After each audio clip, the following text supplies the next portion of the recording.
podcast Apple Indonesia edisi kedua bersama Bapak Budi Pahlawan. Hai elevator netizen, kita berjumpa lagi dalam podcast Apple Indonesia. Podcast ini dibuat khusus untuk elevator netizen supaya lebih mengenal lagi tentang industri elevator dan eskalator di Indonesia. Sebelum kita lanjutkan, silakan klik tombol like dan subscribe sehingga podcast ini lebih semangat lagi. Baiklah, pada edisi kedua ini kita kedatangan tamu yang sangat spesial, yaitu Bapak Budi Pahlawan. Saat ini beliau adalah Komisaris Utama PT Losarindo dan Dewan Penasihat Apple Indonesia.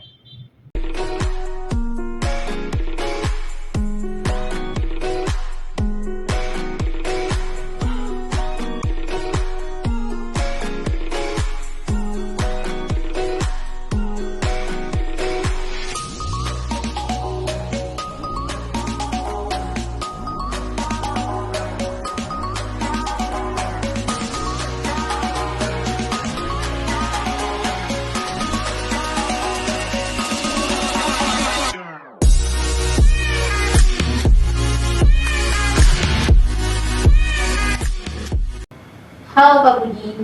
Halo Mbak Cici, Bu Cici. Selamat datang di podcast Apple Indonesia ya Pak. Terima kasih, sama-sama Bu. Apa kabarnya Pak? Alhamdulillah baik semuanya Bu. Alhamdulillah baik ya Pak. Baik Pak Budi, tidak berlebihan jika kami mengatakan bahwa Bapak adalah seorang senior atau saksi sejarah di industri elevator Indonesia. Bisa diceritakan Pak sekilas mengenai pengalaman Bapak terkait dengan industri elevator, termasuk cerita tentang awal pembentukan Apple itu sendiri. Silakan Pak. Tentunya berawal dari semenjak saya masuk pertama kali di bidang elevator ini sendiri. Saya pertama kali bekerja di PT Sitas Engineering, yaitu perusahaan yang bergerak di bidang elevator dan eskalator, yaitu sejak tahun 1975. Jadi saya bekerja di bidang lift itu sejak tahun 75 sampai sekarang.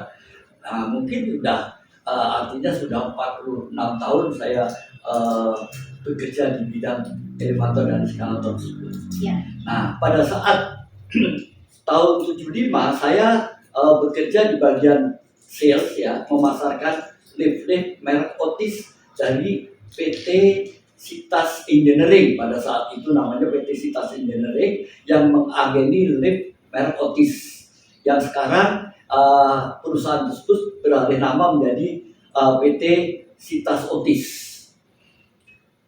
Pada saat itu kerjasama antara kontraktor lift yang ada di Indonesia itu memang tidak seperti saat sekarang ini. Pada saat itu orang berusaha bekerja masing-masing sendiri-sendiri dan kurang adanya kebersamaan di antara kontraktor lift, terutama tentang regulasi-regulasi yang diadakan oleh pemerintah kita, yaitu pemerintah Republik Indonesia ini.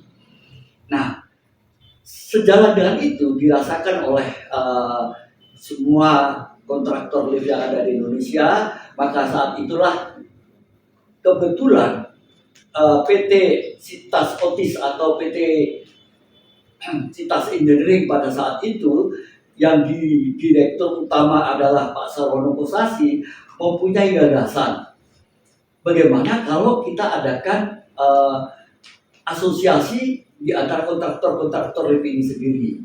Hal ini memang sangat-sangat dibutuhkan. Kenapa? Karena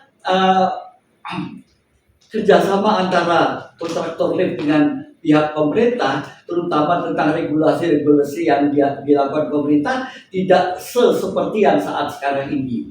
Jadi saat itu sangat dirasakan masih sangat kurang. Atas dasar itu Pak Sarwono Kosasi menggagas bahwa bagaimana kalau diadakan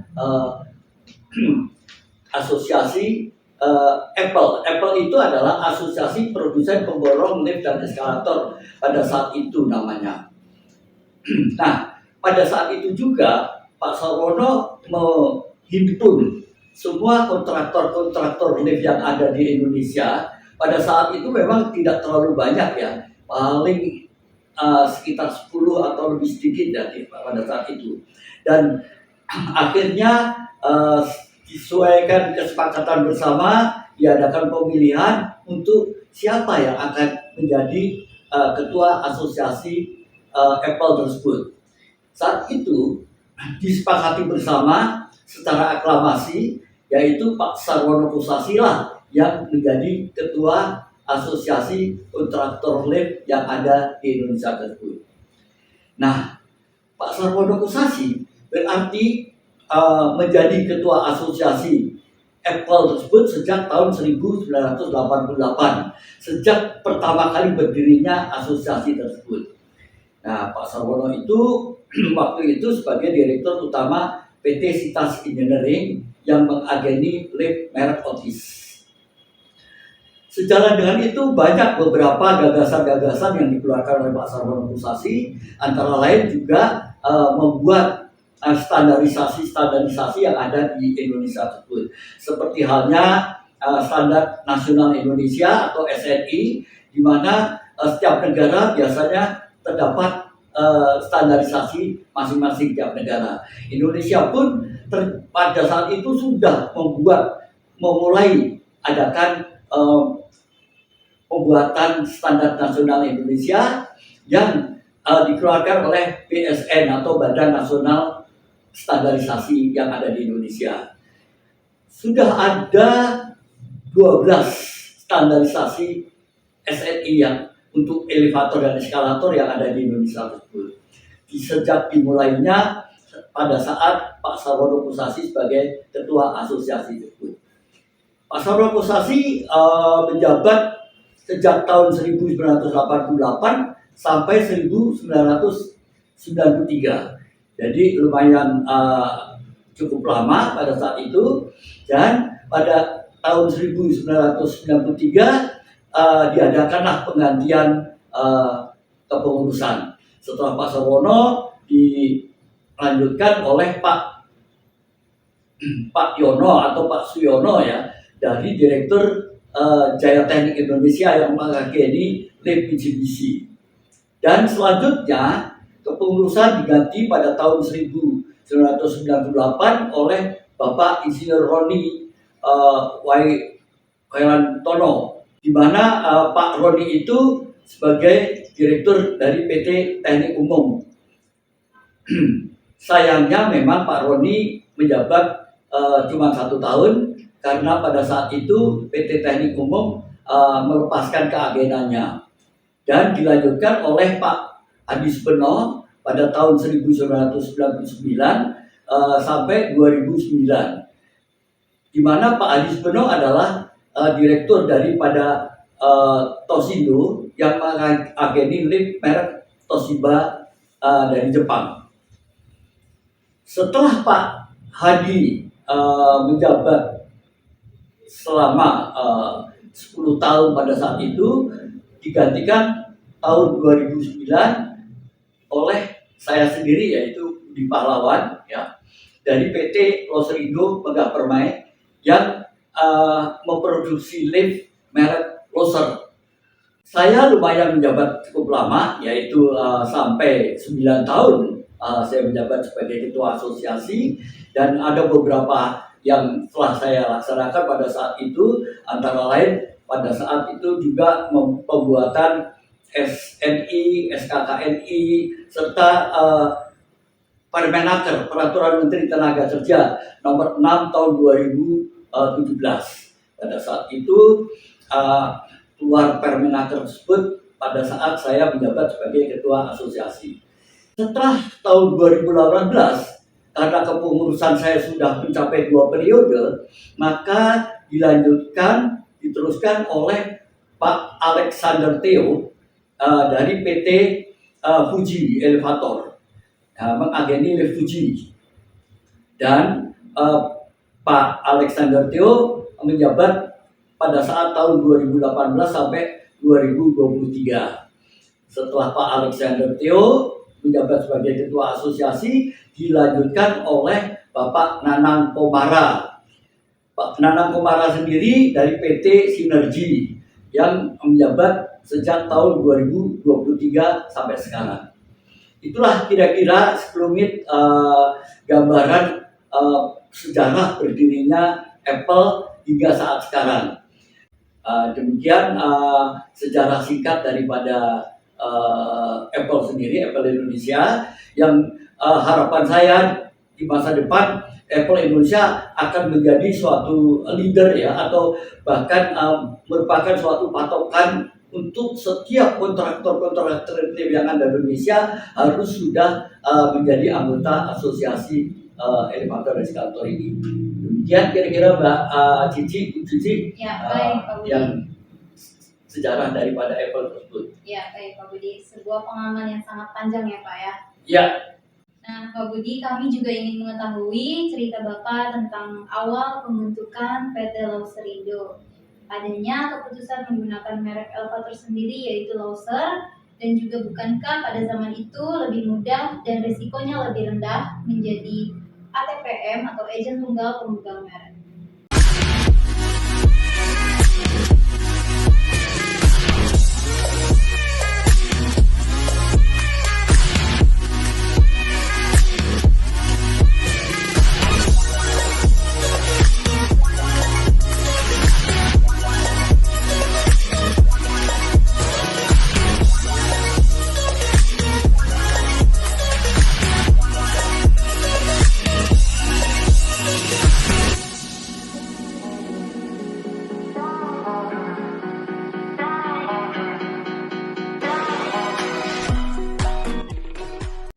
terima kasih pertanyaannya Ibu Cici. Kelihatannya memang kok kenapa orang bikin perusahaan pada saat itu orang lagi senang-senang bikin perusahaan cuma pengagen mini lift saja seperti ATPM, agen daripada lift-lift merek luar. Tetapi kenapa saya justru berpikiran bahwa kita harus punya pabrikan di Indonesia. Berawal dari idealisme kita dan kawan-kawan. Pada saat itu saya bekerja sama dengan Pak Benyamin dan Pak Romli ya, yang menggagas untuk bagaimana kalau seandainya kita ini mempunyai pabrik di Indonesia. Karena pada dasarnya teknologi daripada lift itu bukan suatu teknologi yang luar biasa, Bu Cici. Pada saat itu memang teknologi lift itu sebetulnya teknologi yang wajar-wajar saja. Memang setiap tahun tentu ada perubahan-perubahan teknik ya yang harus kita ikuti. Dan saat itulah kita berpikiran bahwa kalau seandainya di Indonesia itu ada pabrik lift, alangkah bagusnya, dan itu akan menyerap dan mengurangi pemborosan devisa negara. Dengan kita tidak mengimpor produk dari luar, artinya kita sudah berpihak untuk bagaimana mengurangi devisa negara yang keluar ke luar negeri. Atas dasar itulah kita berpikir kita harus punya pabrik di Indonesia. Kadang-kadang orang berpikir kalau bikin pabrik tentu harus mempunyai modal yang cukup besar. Karena kalau pabrik itu punya peralatan-peralatan yang canggih-canggih, memang harganya cukup mahal. Nah, sebetulnya yang dinamakan modal itu apa sih? Yang dinamakan modal itu bukan senantiasa harus uang. Sebetulnya kalau kita punya ilmu, kita punya pengetahuan, itu udah merupakan satu modal. Kita punya relasi, itu modal. Kita punya kemauan pun modal sudah. Kalau kita punya keinginan untuk bisa berkembang, itu adalah satu modal juga. Memang betul, uang salah satu bentuk modal yang harus diperlukan. Nah, untuk itu karena kita dulu berawal dari pegawai suatu perusahaan yang tentunya modalnya sangat-sangat tidak mencukupi. Nah, untuk itu kita sadari pada saat itu, dan kita harus bergerak, kita harus bekerja. Awal-awalnya bagaimana kita bisa menghasilkan dana tanpa mengeluarkan uang yang banyak. Ya, satu-satunya adalah melakukan pekerjaan maintenance atau pemeliharaan lift. Kalau kita melakukan pemeliharaan lift, ya kan, paling kita memerlukan apa sih sebetulnya? Mengeluarkan waste atau lap-lap dan oiling, ya, itu yang kita dibutuhkan oleh kita. Yang penting adalah pengetahuan tentang lift itu kita harus punya. Maka pada saat itu kita menghimpun kekuatan pekerja, ya, yang bisa bergerak di bidang maintenance tersebut. Jadi awal-awalnya memang kita lakukan maintenance. Selanjutnya baru kita mengarah ke lebih dari itu. Apa itu? Kita produksi lift. Kita memang berkeinginan, punya idealisme, mempunyai pabrik lift di Indonesia. Dan waktu itu kita hanya memproduksi pada lift-lift barang seperti halnya dumbwaiter dan freight elevator. Itu yang kita lakukan pada saat itu, awal-awal berdirinya perusahaan. Nah, itu memang sampai kita sekarang sudah bisa memproduksi apapun jenis lift, kita sudah dapat lakukan, itu adalah merupakan satu proses keberhasilan, proses pertahapan. Jadi tidak serta-merta tiba-tiba menjadi suatu perusahaan yang bisa melakukan pekerjaan apapun. Jadi itu mulai step by step.